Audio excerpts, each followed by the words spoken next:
பிரச்சாரத்திலே வளர்றது. ஆனால் இந்த இந்து மதம் மட்டும் என்னென்ன ப்ரீச்சு பண்ணி வளர்றது இல்லை, ப்ராக்டிஸ் பண்ணி வளர்றது.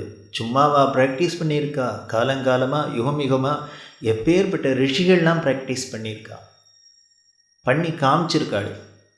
அப்படி பண்ணி காமிச்சு அவள் எதை அடைஞ்சிருக்காங்கிறது தெரியறதே ரிசல்ட்டு. அப்படின்னா அவள் போனதை அவள் பண்ணியிருந்த நாமளும் பண்ணான்னா அவள் அடைஞ்சதை அடைய போகிறோம். அப்படின்னா இன்றைக்கி உலகம் கொண்டாடுறது தெய்வம், தெய்வம் நடமாடும் தெய்வம்னு பெரியவாளை கொண்டாடுறது. அப்படின்னால் அவர் வாழ்ந்தாப்பில் நாம் வாழ்ந்தோன்னா நிச்சயம் ஒரு நாளைக்கு நம்மளையும் அப்படி தான் கொண்டாடி ஆகணும். அவர் எந்த வழியில் போனாரோ எதை அடைஞ்சாரோ அப்படின்னா அந்த வழியில் நாம் ஃபாலோ பண்ணிட்டு போனோம்னா நாமும் அதைத்தான் அடைய போகிறோம். அப்படி ஒரு முன்னுதாரணமாக வாழ்ந்து காமிச்சு தான் பெரியவாழ்கிட்ட சிறப்பு.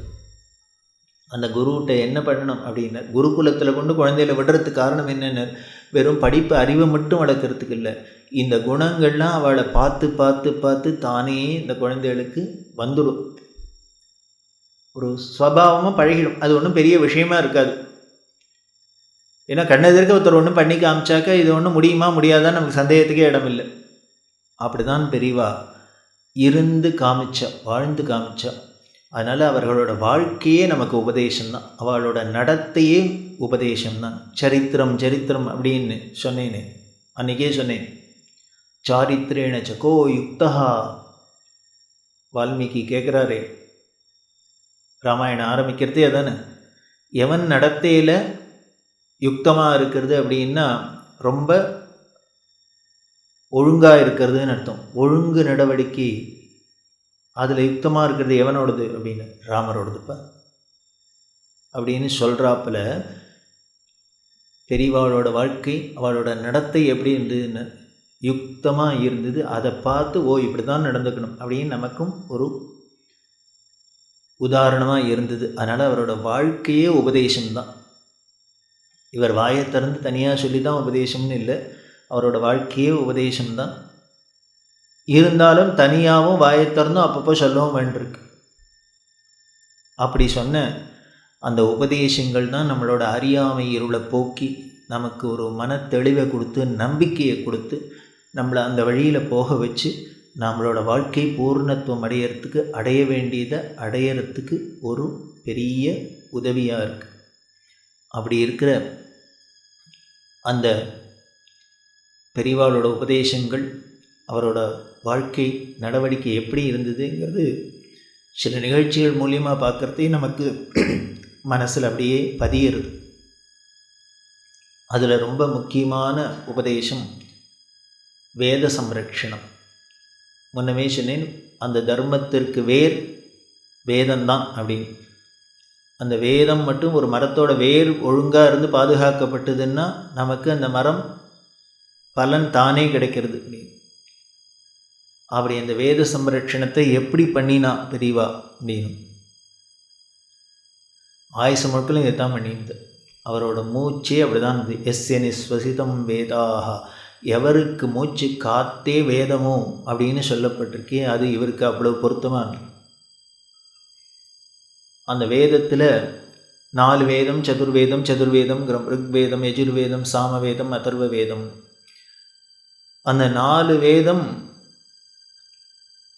அந்த கலியை உத்தேசித்து, வேதம் ஒன்றா அகண்டமாக தான் இருந்தது. கலிகாலத்தை உத்தேசித்து நம்மளோட கெப்பாசிட்டியை உத்தேசித்து நம்ம சக்தியை உத்தேசித்து வேதவியாசர் அதை 4ஆக பகுத்தர். 4 விதமாக தொகுத்து அட்லீஸ்ட்டு ஒவ்வொருத்தரும் ஒவ்வொரு போர்ஷனை பார்த்துருந்தா கூட டோட்டலாக எல்லாம் பாதுகாக்கப்படும் அப்படிங்கிறதுனால அப்படி தொகுத்தது தான் ருக்வேதம். அப்படின்னா இன்றைக்கி நாங்களாம் ருக்வேதி அப்படிங்கிற, எஜுர்வேதம்னா நாங்களாம் எஜுர்வேதி, சாமவேதி அப்படின்னா அட்லீஸ்ட்டு சாமவேதம்ங்கிறது அந்த குரூப்புனால் ப்ரிசர்வ் பண்ணப்படுகிறது, எஜுர்வேதம்ங்கிறது இந்த குரூப்னால் ருக்வேதம் அப்படி பண்ணப்படுறதுங்கிறாப்புல ஒரு சௌரியத்தை பண்ணி வச்சார் வியாசர். அதில் அதர்வ வேதம் அப்படிங்கிற அந்த 4வது வேதம் இன்னைக்கு அதை படித்த வித்வான்கள்லாம் பல பேர் இருக்கா. ஆனால் ஒரு 50-60 வருஷத்துக்கு முன்னால் எப்படி இருந்தது அப்படின்னு, அந்த அதர்வ வேதம் படித்தவர் இந்த உலகத்திலேயே ஒருத்தர் தான் இருந்தார்.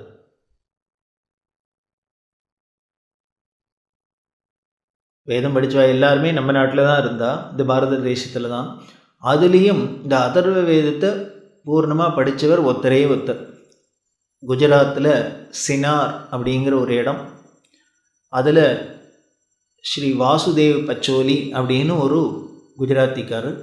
அவர் தான் இந்த அதர்வ வேதத்தை பூர்ணமாக அத்தியனம் பண்ணின ஒரு వ్యక్తి. அவருக்கோ வயசாயின்னு இருக்கு. அவர் காலம் ஆயிட்டார்னா அதுக்கப்புறம் அதர்வ வேதம்ங்கிறது இந்த உலகத்தை விட்டு போயிடும். அப்புறம் 4 வேதம் இல்லை 3 வேதம் ஆகிடும், ஒரு வேதமே மறைஞ்சிடும். அப்படி ஒரு நிலைமை. அப்படி இருக்கிறதே பெரியவா என்னமுன்னா, காஞ்சிபுரத்தில் உட்காந்துருக்கிற பெரியவா இதை உணர்ந்து உடனே யாரையானும் அனுப்பிச்சு அவர்கிட்டேருந்து இந்த வேதத்தை கற்றுக்கணும். அதாவது எதுக்கு சொல்லியிருக்கு அப்படின்னா, பிராமணனுக்கு அறு தொழில் அப்படின்னு அந்தணர்கள் செய்ய வேண்டியது 6 காரியம்.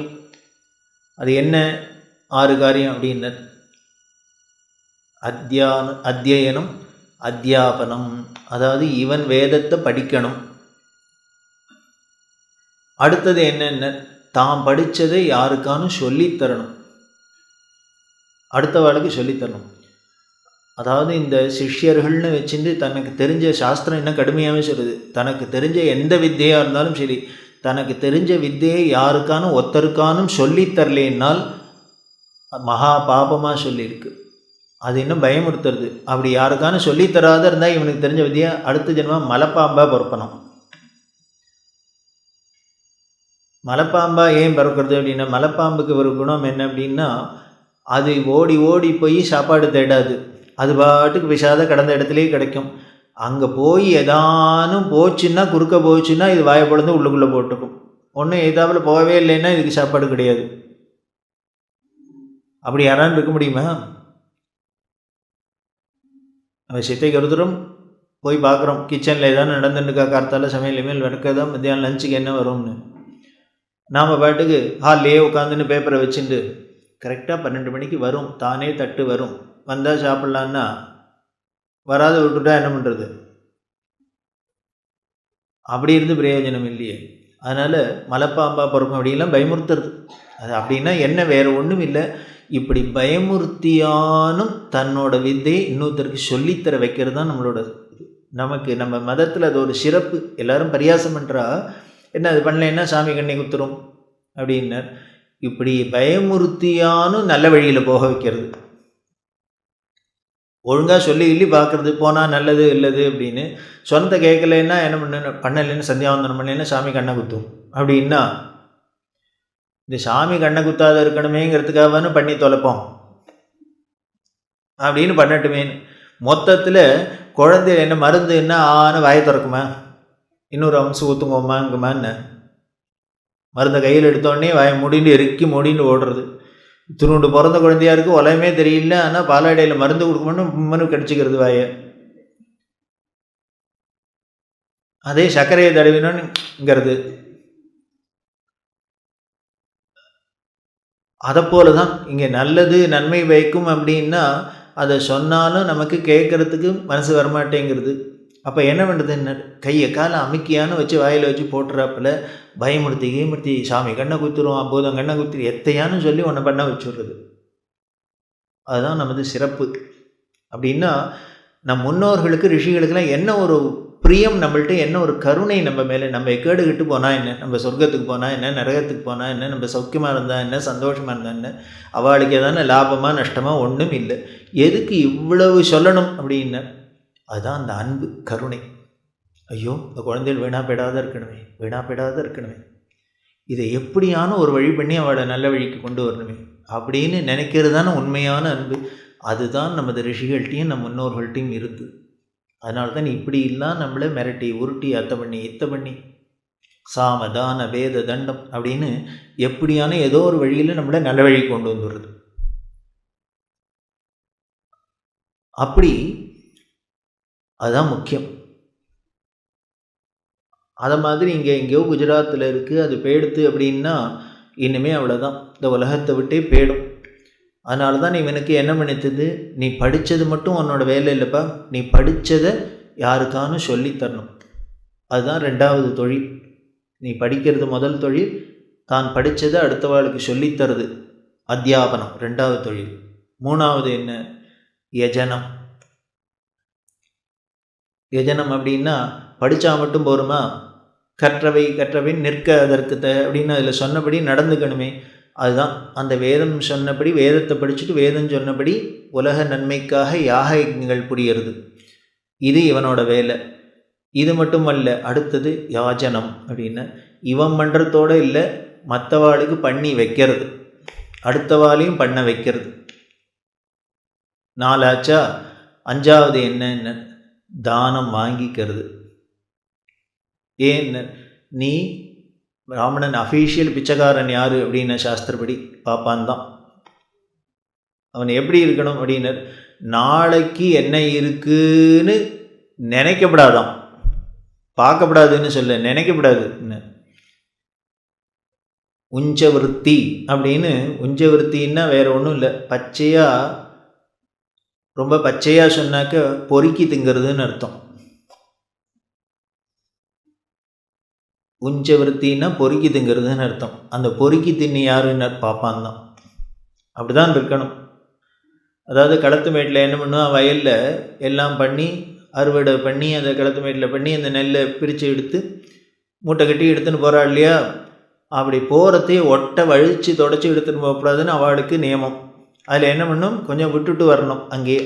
அது எதுக்குன்னு 2-3 பேருக்காக. ஒன்று இந்த உஞ்சவிருத்தி பாப்பானுக்கு, இன்னொன்று குருவி காக்கா அதை மாதிரி ஜீவன்களுக்காக. இவர் கார்த்தால என்ன பண்ணும், ஒரு சொம்பை மாட்டிக்கணும். மாட்டின்னு நேராக அந்த களத்து மேட்டுக்கு போய் அதில் என்ன நெல் இருக்கோ அதை பொறுக்கி எடுத்துட்டு இந்த சொம்பில் எடுத்துக்கணும். அது எவ்வளோ எடுத்துக்கலாம்? 5-6 சொம்பை மாட்டின்னு போகக்கூடாது. இல்லை, இப்போ இஞ்சுருத்தி இல்லை அப்படியும் பண்ணிடுறோம். ஏன்னா ஒரு சொம்பு தானே மாட்டிக்கணும்னு சொல்லிக்கணும். ஒரு சொம்பை மாட்டின்ட்டு கூட 5-6 பேர் பையி. அதில் அது வேறு சொல்கிறா, பருப்பா இந்த பையில் போடுங்கோ, புழுங்கரிசியாக அந்த இடையில் போடுங்கோ, இட்லி அரிசியாக இதில் போடுங்கோ அப்படின்னு. அது இன்னும் அதை இன்னும் அப்படி ஒரு வெரைட்டி. என்ன ஒரு டெக்னாலஜி தெரியுமோ? அப்படியா பண்ணுறது இல்லையா? ஆனால் ஒரு சொம்பை மாட்டிக்கோ, அதில் இருக்கிற நிறையிற வரைக்கும் எடுத்துக்கோ, நேராக வீட்டுக்கு வந்துடணும். வீட்டுக்கு வந்து அதை இனிமேல் அந்த நெல்லை குத்தி அரிசியாக்கி சாதம் வடித்து, சார் வெறும் சாதத்தை வச்சுன்னு எப்படி சார் சாப்பிட்றதுன்னு. அப்படி போகிற வழியில் நதிக்கரையில் எங்கேயானும் அங்கங்கே ஏதானும் கீரை இருக்கும். அதாவது ஒத்துரோடதையுமா இருக்கக்கூடாது, பப்ளிக் ப்ராப்பர்ட்டியாக இருக்கணும். தனி உடைமையாக இருந்தால் அங்கே போய் எடுத்தீங்கன்னா திருடிட்டார். நான் வச்சுருக்கிற பர்ஸை பக்கத்தில் உட்காந்து அவர் பாட்டுக்கு என்கிட்ட சொல்லாத எடுத்துட்டார்னா அது என்ன? திருடுதனம். அதை போல் அடுத்தவர்கள் உடைமையை அவளுக்கு சொல்லாத எடுத்தோன்னா திருட்டு. பூவை முதற்கொண்டு அப்படி தான் சொல்கிறது. பூ பறிச்சுன்னு வரணும் அப்படிங்கிறது பூஜைக்கு.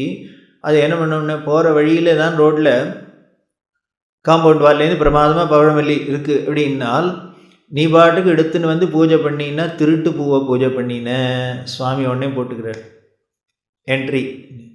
இது என்ன சார், அது ஒத்துருக்கும் உபயோகம் இல்லை, அது பாட்டுக்கு கிடக்கு போடுறேன்னு.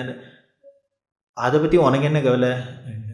அப்போ என்ன பண்ணுன, அந்த வீட்டுக்கார்ட்ட சொல்லிவிட்டு, சார் நான் பூஜைக்கு கொஞ்சம் எடுத்துக்கிறேன் அப்படின்னு சொல்லிட்டு எடுத்துனீன்னா நல்ல பூ. அவர் உபயோகம் இல்லாத இருக்குன்னா அவரோட இஷ்டம். அவர் உபயோகப்படுத்தாது அவரோட உடைமையாளரோட இஷ்டம். அவர் உபயோகப்படுத்தலைங்கிறதுக்காக நீ எடுத்துக்க முடியாது. அப்போ என்ன பண்ண, அவரை கேட்டுவிட்டு எடுத்துக்கோ. அப்படின்னா எப்படிலாம் நமது தேசத்தில் நம்ம முன்னோர்கள் தர்மத்தை சொல்லி வச்சுருக்கா, நேர்மையை சொல்லி வச்சுருக்கா. ரொம்ப ஆச்சரியமாக இருக்குது. அப்படி இருந்த ஒரு தேசமாக இப்படி இருக்குது. அப்படி இருந்த நம் முன்னோர்கள்லாம் அப்படி தானே அத்தனை பேரும் இருந்திருக்கா. அப்பேற்பட்டவாளுக்கெல்லாம் பிறந்துட்டா நாம் இப்படி இருக்கும். எங்கே போச்சு அந்த வாசனை தெரியலையே. அதுதான் வருத்தம். அப்படி எடுத்துட்டு வந்து அதுக்கப்புறம் அங்கே இருக்கிற கீரை எத்தையோ வச்சுட்டு சாப்பிட்டுட்டு என்ன பண்ணணுன்னு, அந்த சொம்பை நிமித்தி வைக்கக்கூடாது, கவுத்து வைக்கணும். ஏன்னர் மறுநாளைக்கு பொறுக்க போகிறதே தான் அதுக்கு நிமித்தலாம். அப்படி இருக்கிறதுக்கு பேர் உஞ்சவர்த்தி அப்படின்னு பேர். அதுதான் உஞ்சவர்த்தி பிராமணன், உஞ்சவர்த்தி பிராமணன். இது யார் பண்ணலான்னு, அதுக்காக எல்லாரும் சம்பத்து வைக்கன்னு போகக்கூடாது, இவன் ஒருத்தன் தான் போகலாம்.